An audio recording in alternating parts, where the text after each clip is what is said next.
মুহাদ্দিসিনে ইকরাম লিখেছেন যে স্বপ্ন দোষ যেটা যুবকদের বেশিরভাগ সময় হয়ে থাকে, এটা ভালো স্বপ্ন নয়, এটা শয়তানের পক্ষ থেকে আসে, ঠিক কিনা? প্রিয় ভাইরা, এটা খুবই একটা সেন্সিটিভ ইস্যু।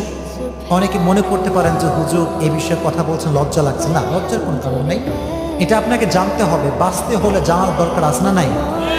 এই স্বপ্ন দোষ এটা শুধুমাত্র ছেলেদের হয় না, মেয়েদের হয়। এটার এই সমস্যাটা সবাই সম্মুখীন হয়, ঠিক কিনা?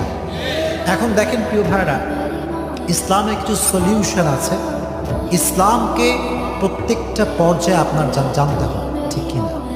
দেখেন প্রিয় ভাইরা, এটা কেন হয় এর কিছু স্পেসিফিক রিজন আছে, কারণ আছে। আপনারা শুনবেন তো সবাই ইনশাআল্লাহ।